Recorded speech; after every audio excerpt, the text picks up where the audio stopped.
Hello, everyone, and welcome to Conversations in Horror, the podcast. I am your host, Kevin L. Powers. I'm also the owner and operator of Something Wicked Entertainment and Events, and I want to welcome you to our program today, in which I discuss an individual horror film over the course of the next hour or so, in which we discuss, kind of critique, analyze, and kind of do what we do for that single horror film. Now, that being said, I bring on a special guest, a different one every episode, in which this person helps me kind of have a conversation about that film.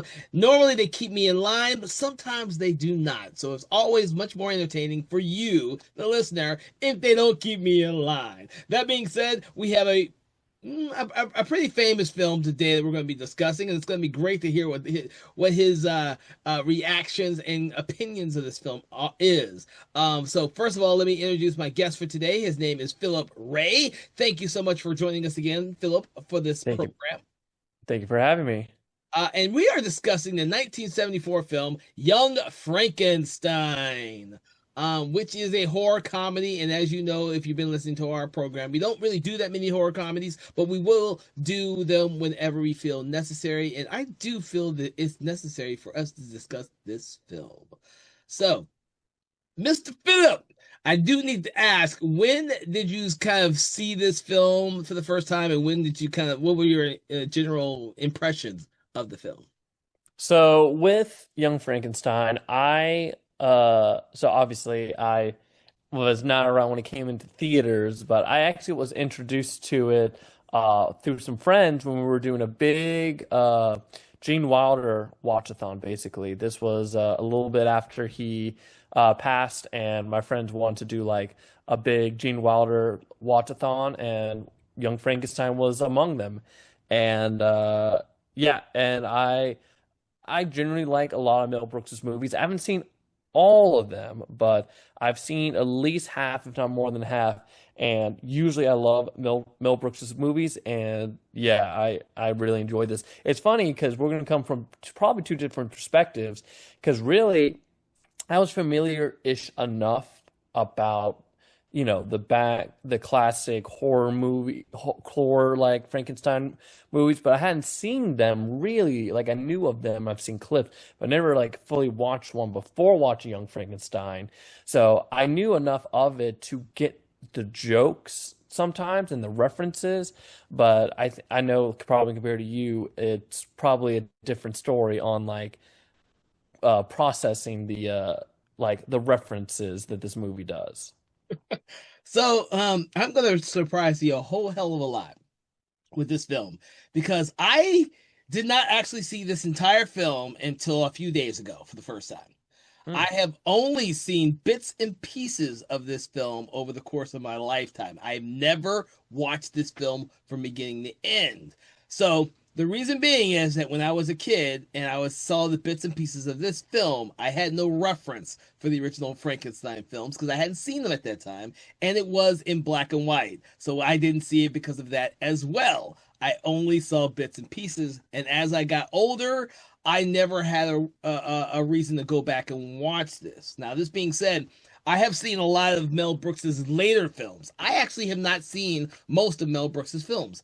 I started my Mel Brooks film watching when I saw the original Spaceballs at the theater, and so I saw Same. every film after Spaceballs at the theater.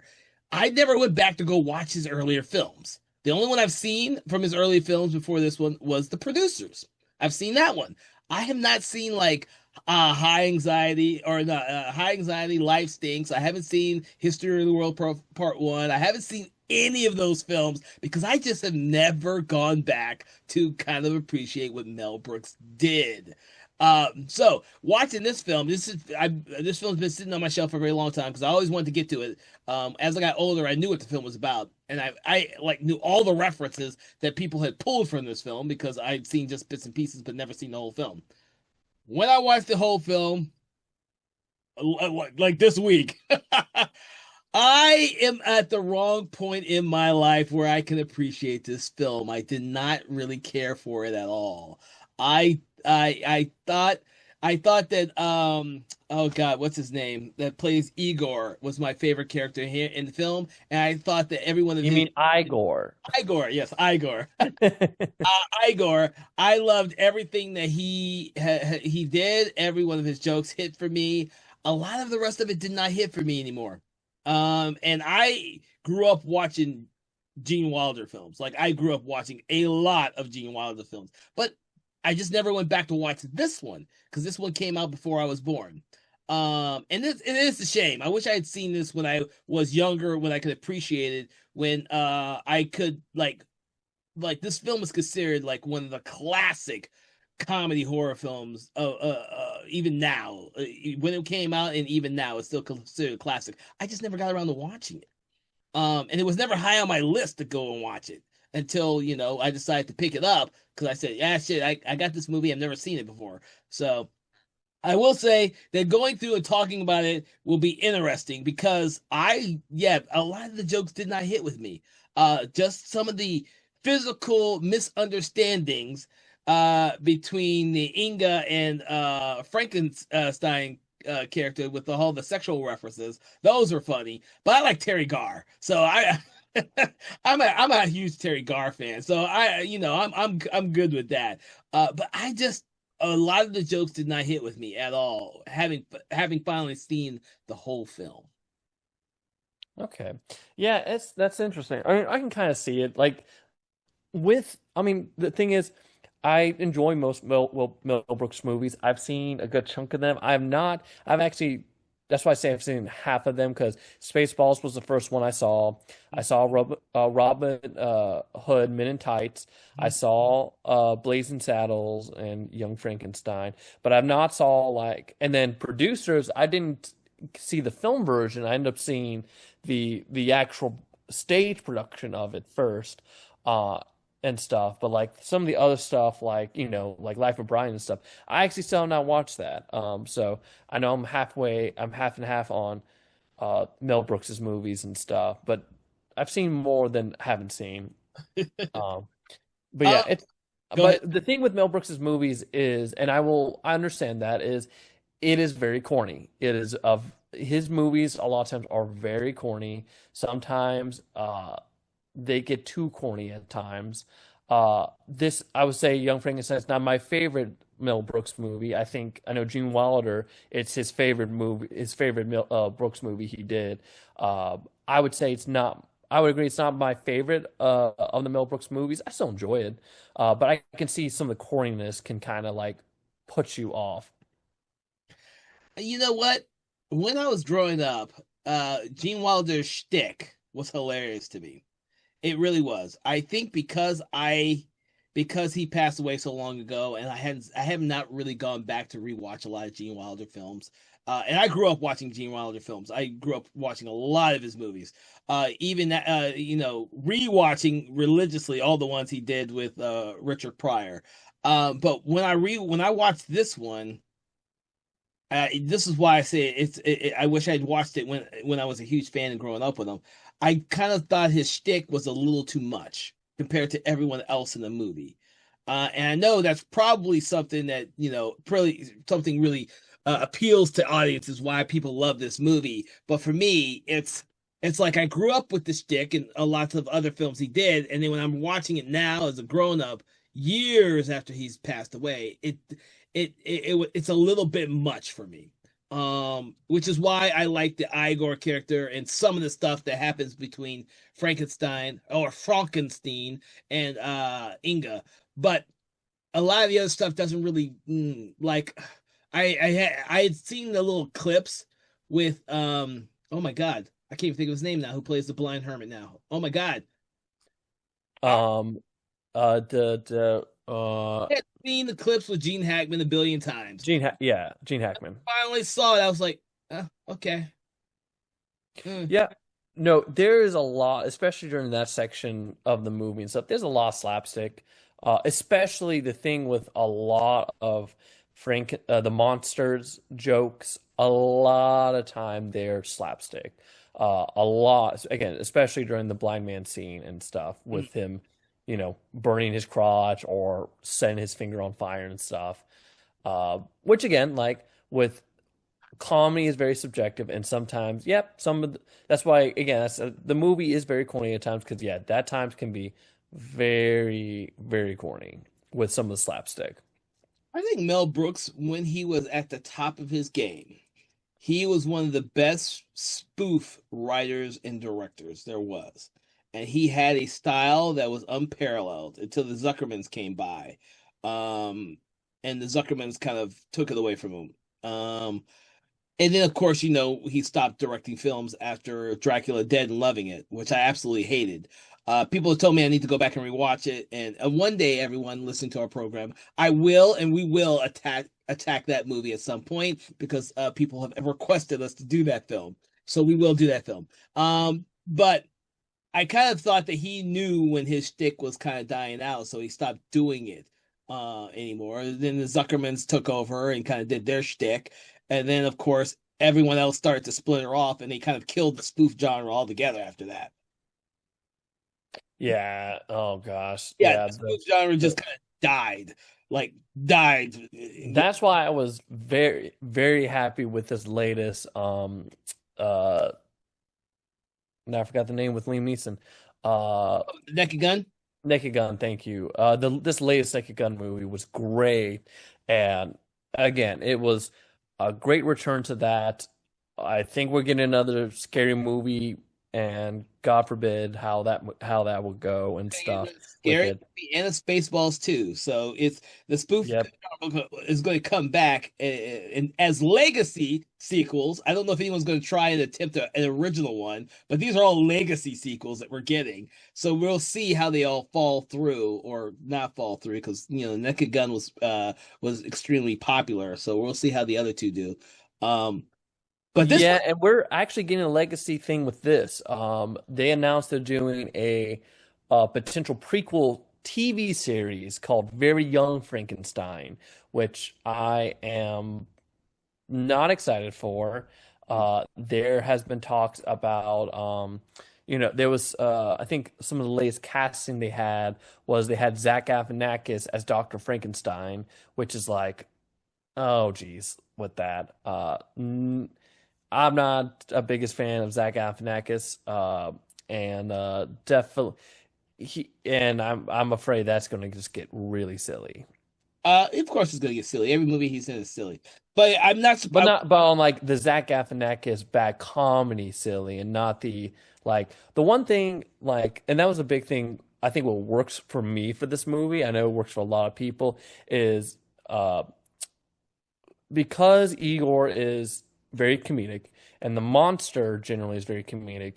The big thing with Gene Wilder with this is he's attempting to be serious the entire time. I mean, that was a big thing behind the scenes with Gene Wilder and Mel Brooks was for Gene Wilder, he wanted to still have the feel of the old style horror movies and stuff, which is why I shot in black and white and stuff because they wanted to feel like a classic horror movie. And I think and because there's not too many often times in the movie where Gene Wilder actually does like a yuck yuck about it. I think that helps the movie a lot with that. But again, I think with Zach Galifianakis, he's not going to do that. He's not going to play it serious. He is going to, it's going to be a lot more just yuck yucks with him playing it.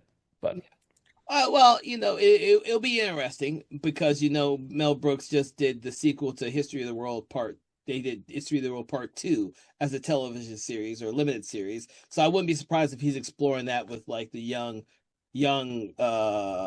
Frankenstein. I mean, he is like 100 years old, so it's probably just fun for him to just kind of see other people take his ideals and go to town with them. So. yeah, it's just I don't know. I it's the thing is with the parodies and stuff is that again there's a fine line about how you do it. At least appreciate with like again with Mel Brooks's comedies, at least during this time especially, it's not like the Freeburg and Spencer movies where it's like they're referencing modern day stuff just to reference modern day. Like it's like these are references that are mostly timeless. Like there's not a lot of jokes that are just like oh, you get it? Because that was relevant during the time that this movie was made. Like, there's not. The Put It on the Ritz is probably like the dance sequence is probably like one of the more like probably if you watch it today, there probably maybe some viewers who may not are not familiar with that song and stuff. But even then, I don't think that detracts from the scene either. No, I actually did not mind that sequence in the movie. Actually, I actually did find that one funny. I usually like Peter Boyle, and in this one, in this film, I'm okay with Peter Boyle in this film. I just I like I know what he's trying to play, so it's like okay. The inspiration from Boris Karloff's performance is there. So, I know he's trying. It's just like Colin Clive's performances. Dr. Frankenstein is there with Gene Wilder in certain scenes. You definitely see it come out. But with with this film, and the other reason why it's odd for me to watch this film now is that we've also been delving into the Frankenstein and Universal monster films on our program. So I'm getting back into that ideal of when those films came out and what they are now and stuff like that.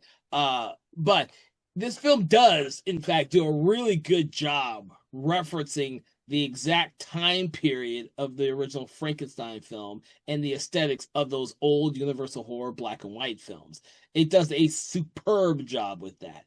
I think that about the only sequence that may fall a little bit out of flavor is the putting on the Ritz thing. But when that happens, I kind of see that as like the scene from the original King Kong where Carl Denham is presenting King Kong in front of all the people in New York right before King Kong goes ballistic and leave breaks free. That's kind of what I saw of this. Oh, Frankenstein. it's definitely a parody of that type Yeah. of So feel. that's Absolutely. and I'm fine with that. And you're right. And I get all the reference for this film, and that could be another reason. I mean, I don't know if that's a good thing or bad thing because I recently watched these films, and so I'm getting all of these references right off the bat.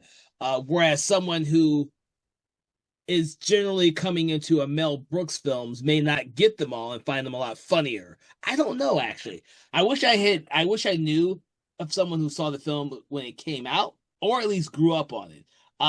For some reason this film was never in my household. I just randomly caught bits and pieces of it on television for here and there over the years and I just never had an interest in watching it. So I never did. Yeah. Uh, I wasn't even aware about. I was again Spaceballs. I mean, you can't get away from that. That's I think of all of Mel Brooks's movies. I think general public because of its association with Star Wars is probably the most well-known Mel Brooks thing because that I knew before I even knew anything about Mel Brooks and stuff. This one is a little more obscure, at least for me. Well, this one's on the list of almost universally on the list of all-time greatest comedies. Spaceballs is not. I think Spaceballs is a pop culture movie of Mel Brooks's. I think in general, audiences who appreciate the genre comedy, this one is considered one of the greatest ones. And that could be why I just never watched it as well because no one's talking about his other films, and nearly as much as Young Frankenstein or Spaceballs, even as much as I love Robin Hood Men in Tights, no one really talks about that. Um, and I just come to realize by doing this program that there are a lot more of us out there, or a lot more people out there that appreciate Dracula Dead and loving it than I would have ever imagined because I thought that was horrible. Uh, but like I said, I will rewatch it. I have not seen that movie since it originally it came out. I saw it the year it came out. I've not seen it since then. I'm sure I will have a different opinion on it because I love Peter McNichol and I do want to see him in that movie just to see what he does in that movie. But this one here, this one here is more like a filmmaker, early Gene Wilder comedy before he would hit it big with the stuff he would do with later with Richard Pryor and the stuff he'd do on his own. And so I think this one is like the quintessential Gene Wilder comedy for a lot of people. Nobody talks about the producers The Broadway show took life over the producers. I don't know if Yeah. anybody talks about the original version of the producers. They talk about the Broadway show and the movie version of the Broadway show, but never the original one.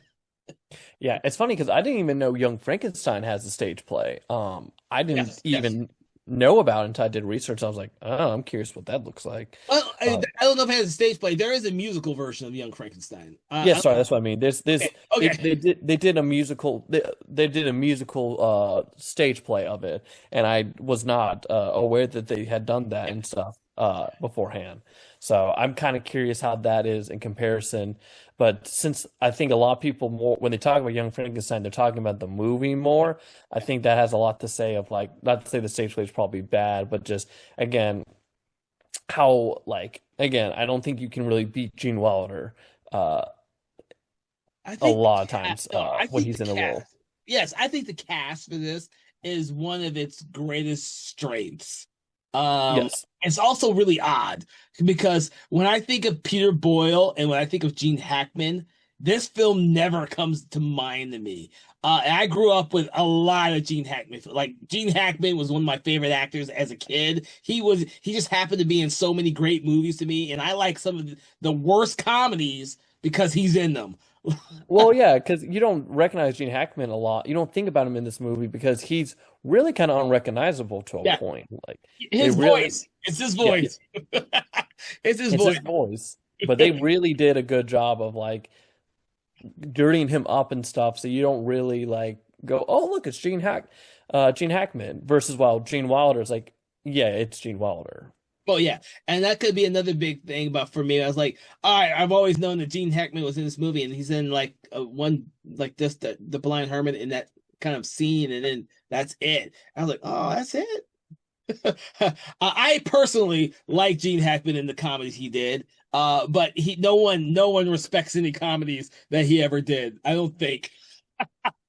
No one's talking about most of the comedies he ever did because he did so many great dramas and action films that his comedies are overshadowed. And I think with this, like you were saying, with Gene Wilder trying to play it straight for the most part against Peter Boyle and Gene Hackman and other actors in this film, um, I think that is part of the allure for this because every one of his other films, he's not playing it straight, except for I think it's called.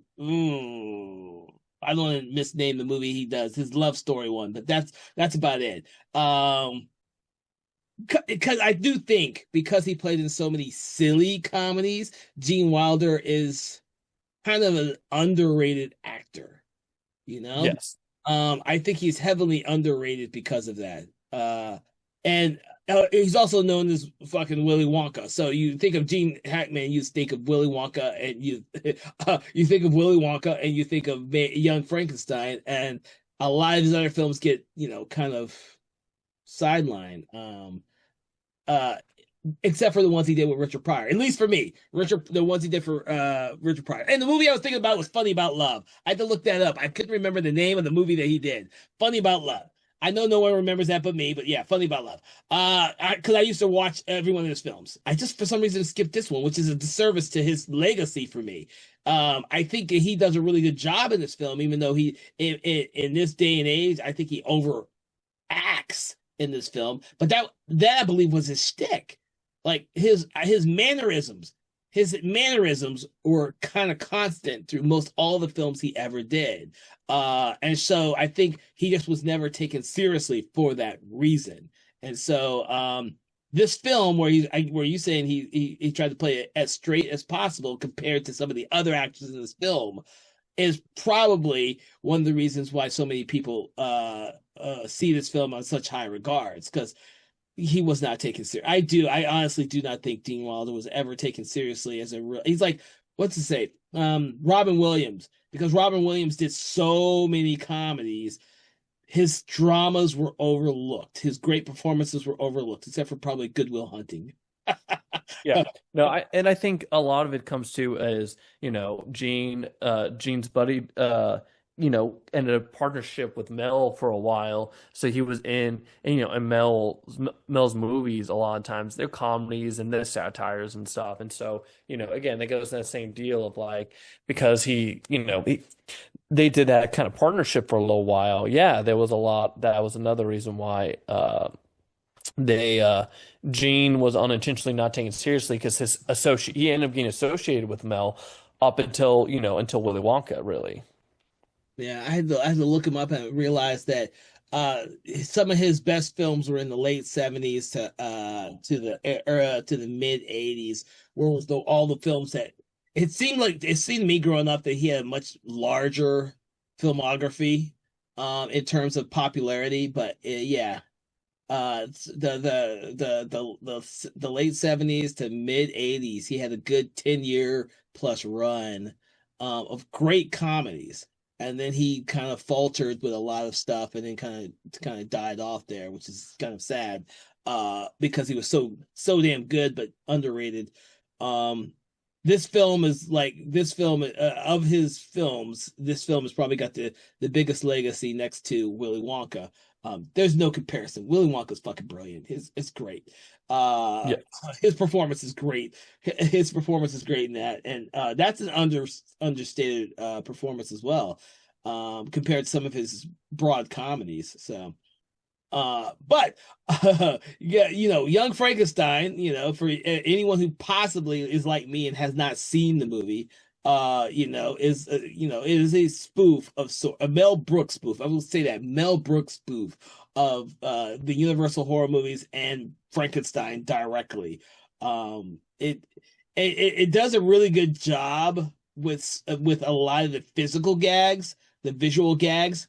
I don't know if they still hit as well as they did when the movie came out. For me, they didn't really hit as well. That's why I always say that I wish I'd seen it when I was growing up. I would have appreciated it more. Whether I'd seen the Universal horror films or not, I think I would have appreciated it more when I was younger. Because Yeah, go ahead. yeah. Again, it's kind of the thing where, again, because they tried to treat this movie to a point as like another one of those old Frankenstein classic horror movies and stuff. I do think like yeah, it's a lot of things like it comes with parody movies where it's like if you're not familiar enough with material, like if Young Frankenstein is your first introduction to the Frankenstein character and the monster and stuff, yeah, that's probably going to yeah, I do say it does hold up a lot that I think even if you hadn't watched some of that stuff, I think you still could enjoy it. But they directly reference the fact that, the main character is supposed to be the grandfather, supposed to be the grandson of the original Frankenstein, Dr. Frankenstein and stuff. And that's something that again, if you hadn't seen the original Frankenstein and stuff, it's not gonna hit as much with that. Um, I think versus like if you are familiar enough with the original story, either watching something or reading something, and then you watch this, and then you can kind of connect a little bit more with it. I think more people would connect if they've never seen this film or if they've never seen any of the original Universal horror films. I think they connect with it more today because there's been so many versions of the Frankenstein movie. Yeah. Uh, so I get even if you probably never seen a Frankenstein movie, you're familiar with the Frankenstein monster in general and and Frankenstein himself. And so you could jump right in this film and be perfectly fine. You may not get a lot of the visual references because it is made to be a definite sequel to the original Frankenstein film. That's one of the things I did like about it. The visuals with the castle, when we first see the castle at the very beginning of the film, it all makes you jump right into a Universal horror film without a doubt. And so that's some of the things I could appreciate right off the bat. I do like the fact that one of the things I love about this film is the play on names. It's the Frankenstein and the Igor. And eventually Frankenstein becomes the real Frankenstein when he finally takes on that persona. Those kind of things I really did enjoy about this film. I kind of enjoyed the fact that maybe for the longest time maybe I'd been pronouncing Frankenstein wrong. It was Frankenstein. or and so it was like it was interesting to watch the movie and it's like, oh yeah, because I'd heard that before. I'd probably seen it in the clips or the sections I've seen in the movie, but now now that I've seen the whole film, I like the progression of stuff like that. Um, so, getting we've talked a lot about Gene Wilder for this film. I want to talk about Terry Garr because I don't know how much you're familiar with Terry Garr like I am. Like I grew up watching a ton of Terry Garr films before this film or after this film because she was like in a lot of stuff. Um, and I really do enjoy her Inga character in there. Although you never know why the hell her character even exists in the story to begin with. It's still funny as hell. Oh yeah, I mean it was the stereotypical eye candy like character and stuff, which I mean that happens. It happens in I'm trying to think. I don't remember Blazing Saddle has one. I mean, it's obviously the eye candy character, but again, the good thing is Terry Garr is also at is extremely funny, has great delivery at times. That's like, it helps elevate it a lot for her, like being the eye candy position because she actually is genuinely funny. Mhm. Yeah, and she's done a lot of great comedy. She has great comedic timing, in my opinion. I think she's an actress who kind of played in a lot of mediocre comedies in the 80s and probably 70s, but I remember her mostly from the 80s because that's when I grew up. So I remember her from all the films that she did in the 80s, and there are a ton. So don't get, you just look them up.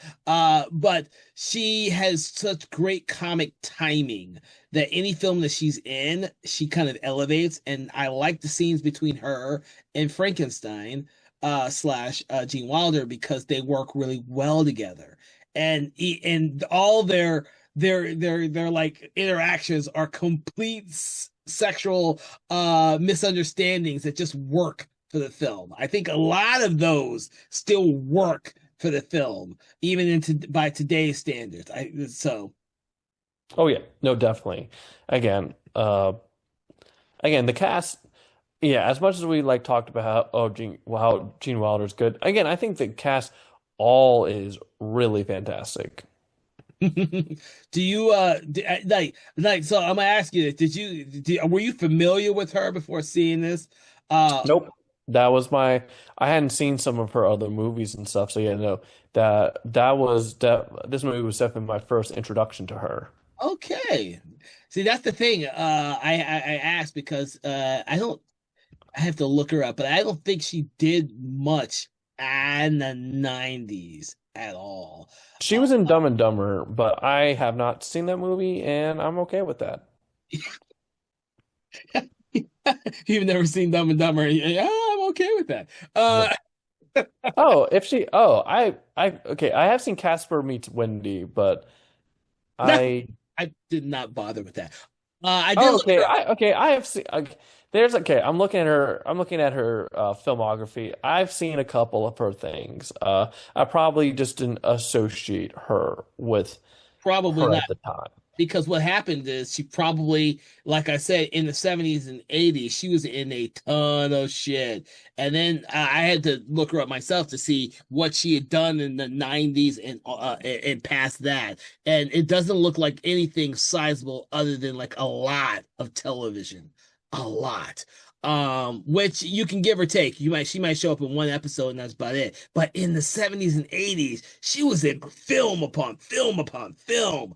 And I saw most all of those movies and even shows like, I mean, great comic timing, great comic timing. So I'm always curious about that because another thing that I just realized is a lot of the films that she did, I don't believe were popular because a lot of them I've been looking for on like Blu-ray and they have not been released on Blu-ray. Like there's just a ton of her movies that I would love to own, but I don't. Uh, for that reason, so that could be another reason why her presence isn't more fondly remembered nowadays because they're not readily available. It's not like you can go back and watch pretty much any Richard Pryor film out there because they are readily available in all formats.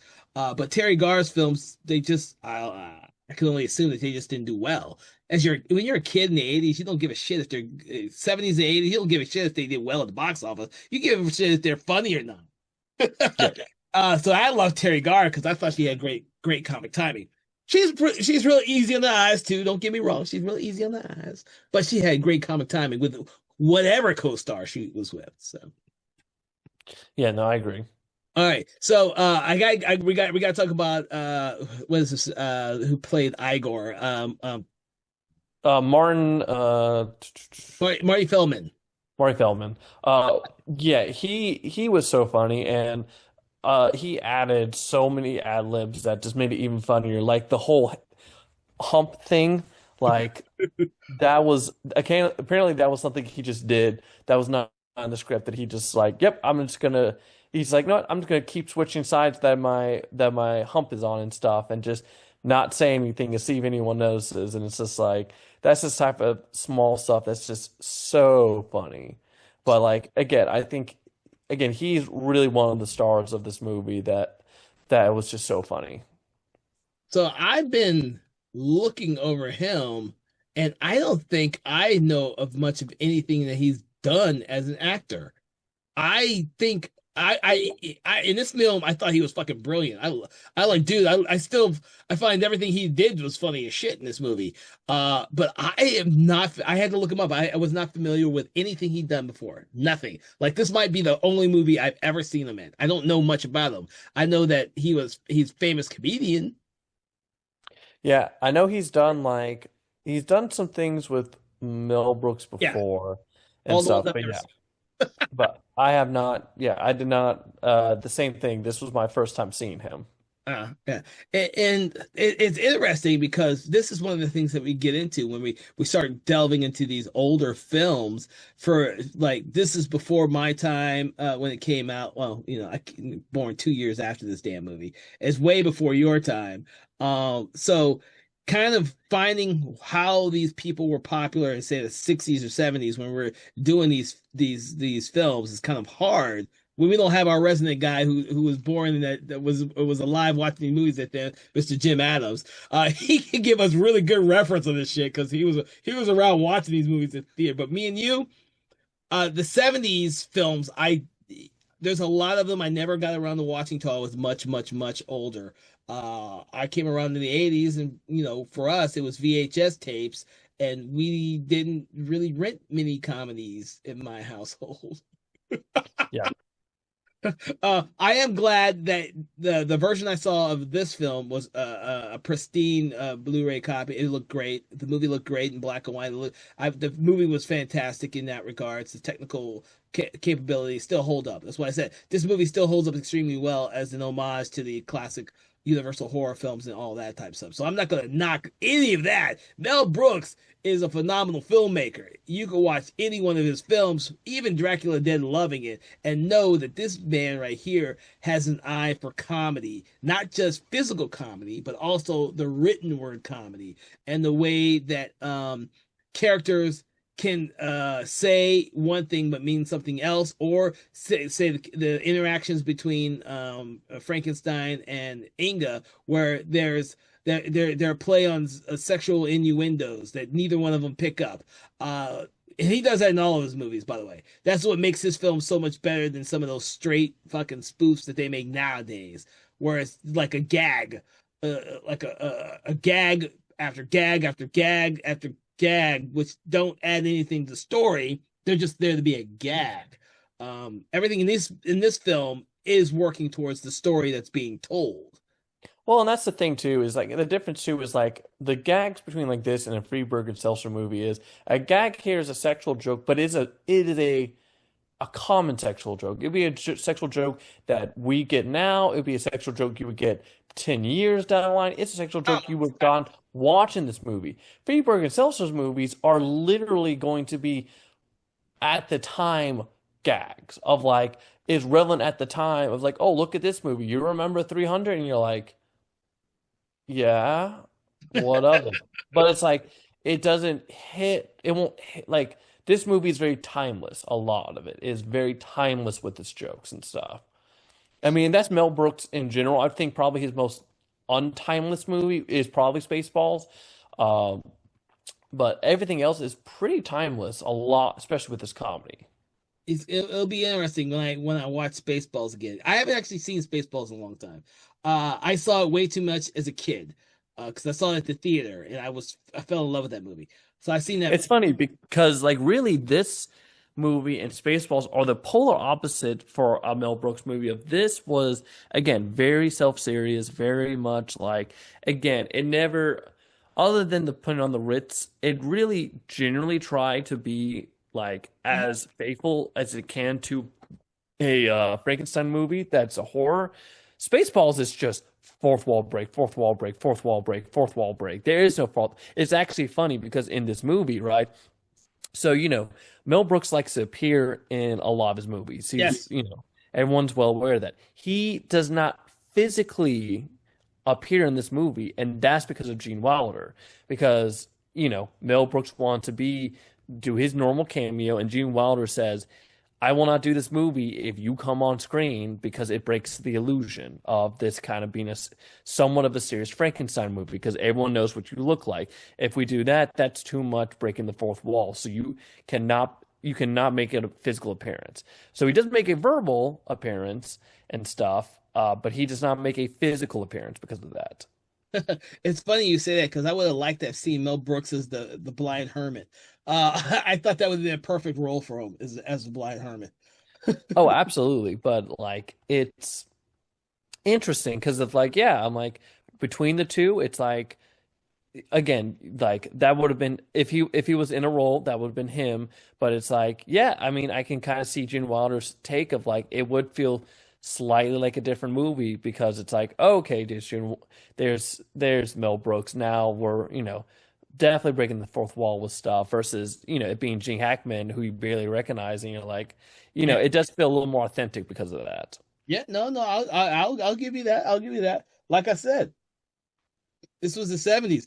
I wasn't really, this is an early Gene Hackman comedy, or a comedy that has Gene Hackman. I will not say this is a Gene Hackman comedy. You want to watch a Gene Hackman comedy? You watch Loose Cannons, which no one ever references because most generally people think it's a bad movie. I absolutely love that movie, but general audiences think it's a horrible movie. Uh, but it's actually refreshing to see people like Gene Hackman in this film and Peter Boyle in this film because you're not really associated with comedy. Those two are not really associated in comedy, in my opinion. Peter Boyle has done some comedies, but I don't really associate Peter Boyle with comedies, you know? And I think it's refreshing to have that type of actor play the Frankenstein monster pretty seriously until they're putting on the Ritz scene, which, like I said, I love that. I love that sequence. So I know it's a good sequence. I mean, I think it is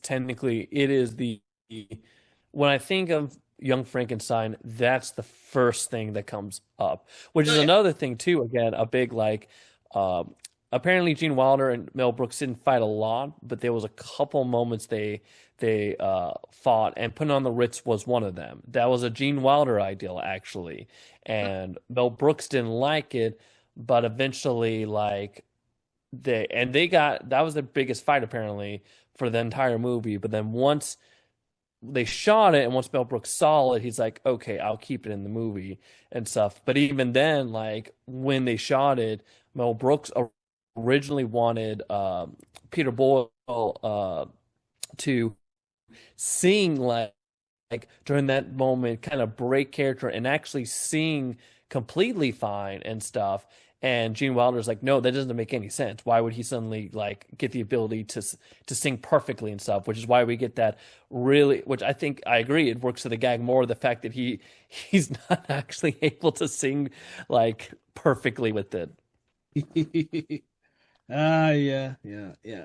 So, um, it's all very interesting. I didn't know any of this stuff for the background for this film. But yeah, yeah. Yeah, no, the little concept for this, the reason this got even, it's funny because this um got idea even came upon because this is Gene Wilder and Mel Brooks like collab idea because Mhm. basically during Blazing Saddles they came up with the idea of this movie, Yeah, yeah, and they both wrote it together in the end. yeah. So I think we've talked about all the actors except for the last one I'm going to mention, and she is actually in a lot of Mel Brooks's films, which is Madeline Kahn, who I know mostly from Clue, because I've seen Clue a billion times, and I've always liked her presence in Clue, and so I've seen a lot of her other films. But she has done a lot of Mel Brooks's films. So I when I finally watched this film, because I was thinking she was going to be in like most of it, I didn't realize that she comes in the very beginning and then comes in towards the very end. And I was like, "Where's my Madeline Kahn at?" I was hoping, like, "Where's my Madeline Kahn?" I was like, but I have to say, I do love what they did with her in the third act, so I can't knock it too much. Because I love the fact that they kind of do the reference to the Bride of Frankenstein with her. I just fucking love that concept. Oh yeah, no, she was great too, and yeah, all of that was very funny. Yeah. And Bride of Frankenstein is one of my favorite of the Universal horror films. And seeing Madeline Kahn and go through that whole transformation I was dying laughing. I had not seen the end of this film. I did not know how much she was in the film before watching it. So, the only thing I knew is that at some point she was going to have the hairstyle of the Bride of Frankenstein.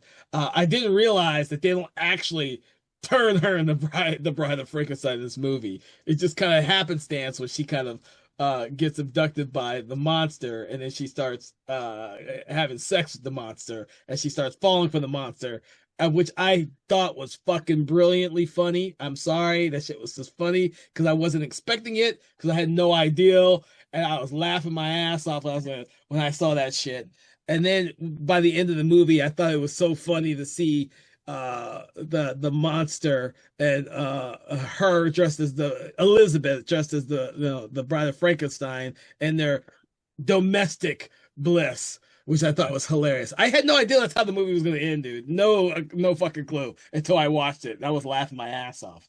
Uh, Which again, that then we end off with another like Gene Wilder sex joke at the end with what did he get?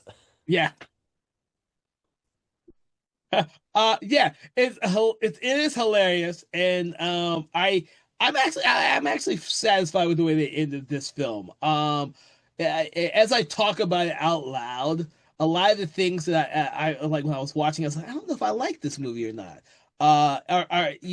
You're telling me some of these stories that I didn't know about the film, and it's slowly changing my ideals and appreciation for the film itself. It's not making me love the movie, but it is making me appreciate some of the stuff that's in it that it would be gone now. Like the bad thing about watching this film now is that none of the actors are around now or relevant now for younger audiences to appreciate. We've lost Gene Wilder, Peter Boyle, there, Madeline Kahn. I don't even know what happened to Madeline Kahn. I don't even know if she's still around or not. But she Madeline died Kahn's yeah, Madeline Kahn died. She passed 26, away. 7. Yeah, dude. She was like 60. Yeah, no, like literally, I think Mel Brooks is the only living, at least of the Yeah, main cast, living person, and that's really kind of crazy. that is crazy.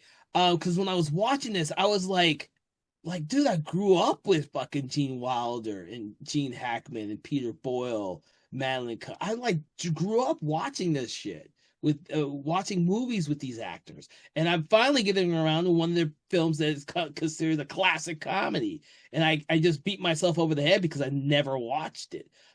Which is why I said at the beginning of this program, I don't know if I can appreciate it now as much as I would have appreciated had I grown up with the movie. Yeah. Uh, I don't know. I there are certain aspects of it I love. As we're talking, I realize how about I that I start to remember how much I loved watching these actors in other films when I was growing up. And so that's kind of how my feeling has been with this film. It's like I wish I had seen this when I was growing up, when I was watching films with all these actors in it, instead of watching it now when I'm not so like fond or of Gene Wilder. I don't remember. I don't have that same drive when I used to watch every Gene Wilder movie when it came out. I don't have that drive. Or Mel Brooks. Like after Spaceballs, I was dying to see every movie he did when they came out. I didn't have that drive when I saw this time, and I kind of feel cheated. I feel cheated. I wish I had seen this when I was younger. So Yeah, no, I can see that. Yeah, I do still feel the movie is timeless to a point. Uh, but also, yes, I do think that there are some factors of it that it's a little it's some things are not as relevant as much anymore and stuff. Uh, but I still think that doesn't fully detract from the movie, at least for me. you know what? I need to watch this a few more times because I've only just seen it all the way through the one time. If I'd seen it, yeah, like I said, if I've seen this a few times, even over the course of a few weeks, I would probably have a much different outlook on it. But I've only seen it the one time all the way through. I guarantee you, in later times and on subsequent rewatches, I will have a grander appreciation of this film.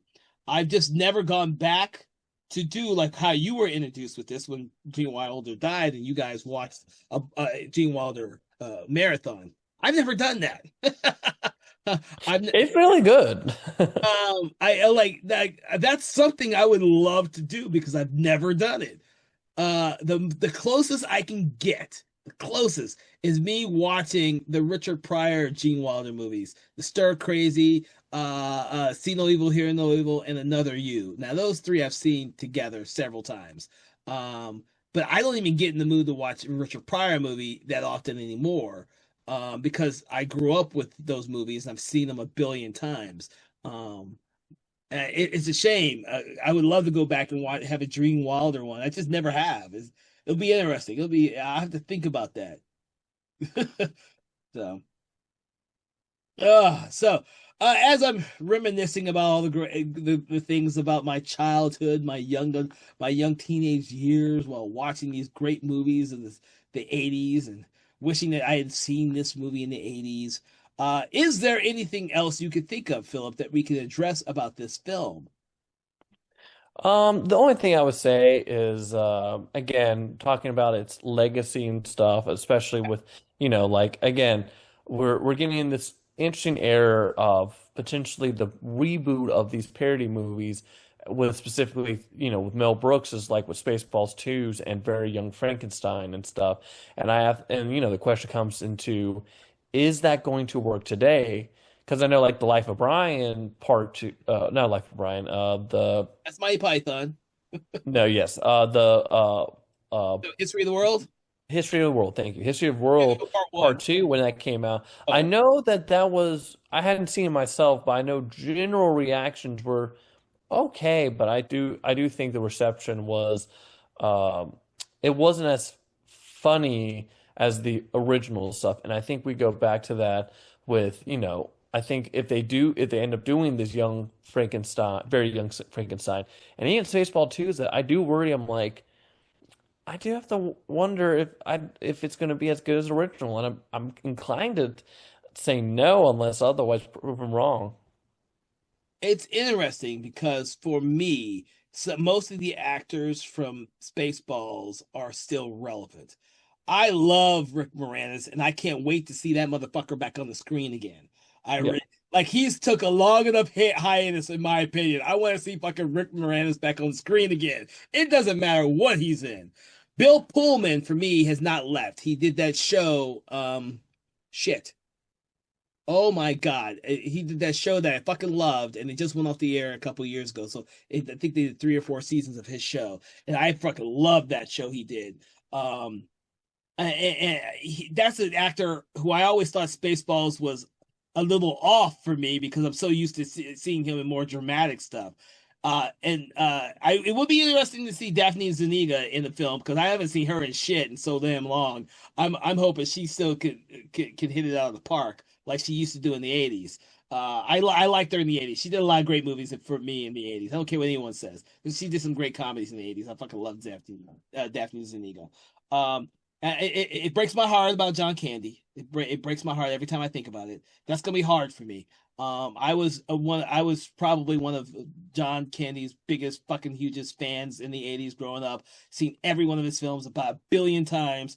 Love all the shit that people hate of his movies. I don't care if they think it's bad. I think every one of his movies is great. I don't think he ever did a bad one. I will go to my grave saying John Candy never did a fucking bad movie. So that one's gonna be hard. It's gonna be hard, but I like Mel Brooks. I'm like dying to see Mel Brooks come back as anything. Fucker, I just want to see him on the screen again. I used to love watching Mel Brooks on the screen. He's one of the few directors out there that I really enjoy watching in front of the screen, and not in just a small little cameo, but he actually had characters. You know, I can give or take. Spike Lee, Alfred Hitchcock just did like glorified cameos. M. Night Shyamalan is better left behind the screen. Um, Martin Scorsese, he knows when he shouldn't be in front of the screen or not. So it's rare when he gets in front of there. I think generally speaking, probably him and Clint Eastwood are the only directors I can stand looking, in front of the screen. And Clint Eastwood started off as a fucking actor. So, I think it'll be I think I don't know because I don't think Mel Brooks is writing Spaceballs too. He is writing Spaceballs too, but he's sharing.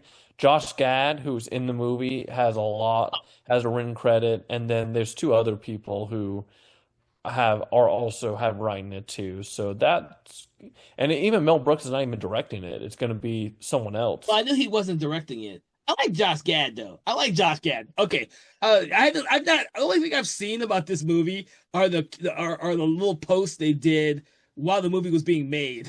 I don't think I saw a post with Josh Gad in it though. I like Josh Gad. I'm okay with Josh Gad. I'm okay with Josh Gad.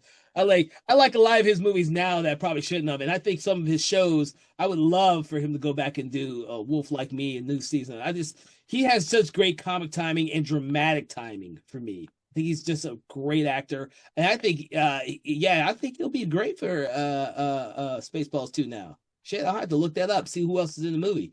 So I'm fine. Oh no, I'll be fine. I think with him on board as one of the writers, I think it will be a much more level-headed film, and it won't go as crazy as those crazy spoofs that we are used to seeing now. Um, I think. I We'll think see. The director did the Stray movie with Will Ferrell, the Talking Dog movie that came out. no, I So didn't see that. I heard about it. I don't know of anyone who's actually seen that movie. Did you see yeah, that I movie? heard it. I have not, but I heard it's just okay. I had to go by what it looks like in terms of directing. I think that's a talking fucking dog movie. I, I don't know. I don't know if that's going to be a really good barometer for whether or not you can do anything that doesn't have talking dogs in it. Yeah. So, also it's funny. This is the last thing I'll mention about Spaceballs 2. Lewis Pullman. So I mean, Bill Pullman's son is playing Lone Star's son in I the didn't know movie. that. I didn't know that. That was interesting. Only because Bill Pullman can that guy can still look old and young at the same time, depending on what fucking beard and mustache he has on. Um, Yeah. I think he's an underrated actor. He is. I think he gets overshadowed by some of these random comedies or action films, like Spaceballs or like Independence Day, and I think The Sinner. I had to look it up, guys. If you listen to this podcast, The Sinner. Bill Pullman's fucking brilliant in The Sinner. That show was absolutely brilliant because he brought his A+ game to that, and it was yeah, he just brought his A+ game to that. Um, but you watch like what was that Independence Day 2 Resurgence, and I was like, where you at, Bill? Like, where's your performance at? Were you sleeping? You on vacation while you made that movie? But no. I really am looking forward to that. Now, if you asked me beforehand, the only thing I wanted to see was Rick Moranis come back. Really, now that we've talked about that one, okay. I might be a little bit into this movie now. I have to wait till I see a trailer. But Mel Brooks has got this huge legacy of having done really popular comedies in the 70s and 80s. He like dominated, in my opinion, dominated the spoof genre other than the guys who did Airplane. I can't remember who did Airplane offhand. But I think other than his movies, Airplane was probably the only other thing that made sense to anyone. The Zuckers. Did they do that one too? Holy shit, Yeah. they did do that one. So Zuckermans, I told you, the Zuckermans, dude. I'm more familiar with their later films. I've seen Airplane maybe once or twice when it came out, and I don't remember shit about Airplane. I only know the clips. It's kind of like this film for me before I saw this movie. I saw Airplane, but I only remember the clips that everyone plays all the time now. I need to go back and rewatch that movie because I don't remember anything in that movie. Nothing. But that movie is also, like this movie, considered one of the best comedies of its time, and even now. I mean, people when they talk about great comedy movies, they talk about Young Frankenstein. They talk about Airplane. So there you go. Yeah. The Zuckermans and fucking Mel Brooks. All right. Is there anything else we need to touch upon on this film? We didn't. For everyone listening, we did not go over the plot of this film because we're hoping that you actually know the fucking plot of this movie. Even if you've never seen the movie, it's pretty straightforward. What we did Yeah. was we delved into all the actors and relationships between the actors, characters, all that type of stuff. And I love doing that sometimes. This deviates from some of our regular formatted conversations. So that's great, in my opinion. But anything else we should delve into, Mr. Phillips? Nope. All right. So for everyone listening, we hope that you've enjoyed this conversation because now what we're going to do is we're going to rate the movie. What we love to do on our program is we like to rate the movie between 1 and 5, 1 being poor, 5 being amazing. But what we like to do is we like to take an object, quote, or saying from the film to attribute to our rating. So, Mr. Phillip, what rating would you give this film and what object, quote, or saying would you like to attribute to your rating? I would give Young Frankenstein four humps out of five. All right. So, all right. So, you know what? I'm going to give it. If we hadn't had the conversation, it would not be this high. So, I was going to give it more closer to a 3, but I'm going to give it a 4. I'm going to give it a 4. Hey. For Madeline Kahn, Bride of Frankenstein hairdos. I gotta bring Madeline Kahn back. I just love me. This movie has Madeline Kahn, has Terry Garr. I don't know, but that's what I'm gonna give the film. I will definitely have to rewatch this film. This film is one of the few films that we have discussed in this program in which I need to rewatch it because I did not grow up on it, and I feel it is. I am doing it a disservice by not rewatching it and appreciating it under a different lens. I don't usually say that about any film, but I do believe that this film, it warrants it. It really does warrant it. So with that, I hope that you have enjoyed this conversation, which we delved into Mel Brooks's Young Frankenstein. Please make sure to like, follow, share, subscribe, do that thing you do on your favorite podcast app, Spotify or YouTube. And please do not forget to check out our other podcast, Conversations in Hammer Studio Horrors, which delves deep into the Hammer Studio films of the 60s, 70s, and 80s. If you enjoy classic horror films, you will love what we do on that program. From all of us here at Something Wicked Entertainment, we want to wish you a great day. And remember to stay away from Frankenstein's castle. You ain't going to see nothing in there but a bunch of monsters. Have a good day. Conversations in Horror is a Broken Lighthouse Pictures production, written, produced, and directed by Kevin L. Powers, executive producer Kelly A. Inoka. All contents and material from this episode of Conversations in Horror is copyright 2025 Broken Lighthouse Pictures.